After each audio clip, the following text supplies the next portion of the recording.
The swirl chain quilting design is so beautiful and elegant, it might be surprising to find out it's actually easy to quilt once you get the hang of it. But this stunning design can be frustrating for some quilters to learn. If that's you, don't worry, because I have some troubleshooting tips that will make quilting the swirl chain so much easier.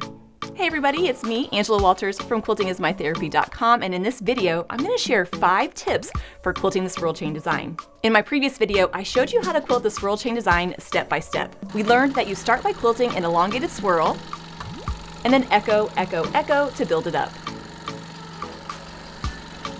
Then, to quilt the next link in your swirl chain, you're going to quilt the next swirl so that it extends out in front of the first one and faces the opposite direction.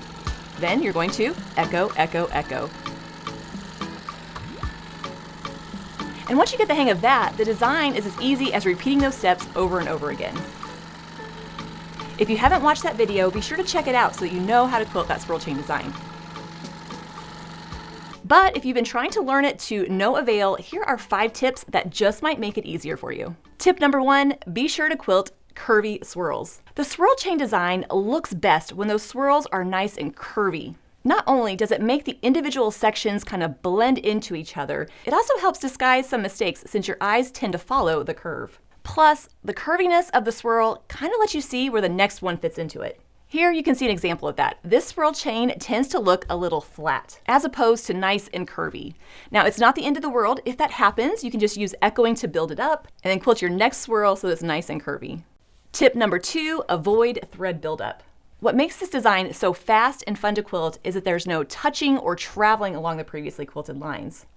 As soon as the foot of my machine touches a previously quilted line, I know it's time to stop and change direction. This helps keep the spacing between the sections consistent and helps them blend into each other. If the lines are quilted so that they touch, I'm going to tend to get some thread buildup in that area. The problem with that is that it draws attention to that individual area as opposed to the whole swirl chain. Plus, it takes longer to quilt it that way, which just isn't any fun. If you seem to keep running into the lines of your previously quilted swirl, one thing that will help is to look ahead of the needle in the direction you're heading. Looking ahead lets you see when those boundaries are coming up, so you can begin that change of direction a little earlier. Also, using a thread color that blends in with your quilt top will help hide those thread buildups as well. This is something that will work itself out with practice, so don't get discouraged, just keep on going. Troubleshooting tip number 3, quilt the initial swirl a little bit smaller. Since this design incorporates a lot of echoing, the swirls can build up really fast. While that doesn't affect the look of the swirl chain at all, it is more tricky to quilt those bigger curves, which can result in you not being quite as happy with the result. I like to quilt my initial swirl so it's a little bit smaller, about a quarter size or so, and then use the echoing to build it up. Plus, quilting larger, more open swirls can result in some unquilted areas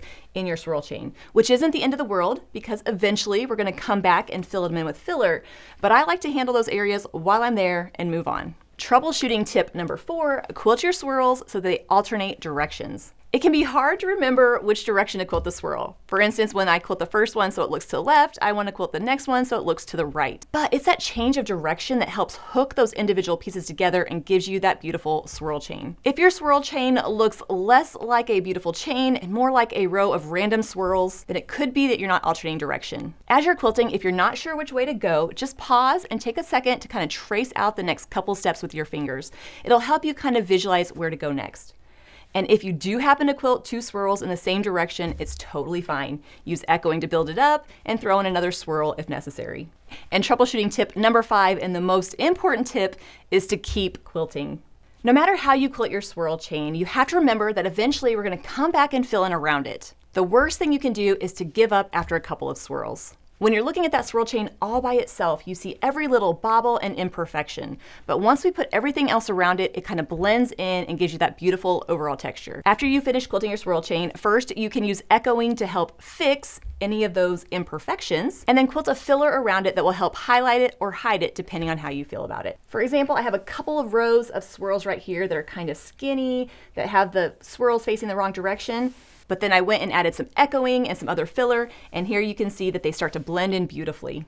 I think you might be pleasantly surprised to find that after adding the filler, you love the design even more. Well, I hope these tips will make you love the swirl chain design as much as I do. Leave a comment below letting me know which tip you found the most helpful. And I'll be back soon with another machine quilting tutorial. Until then, everybody, happy quilting.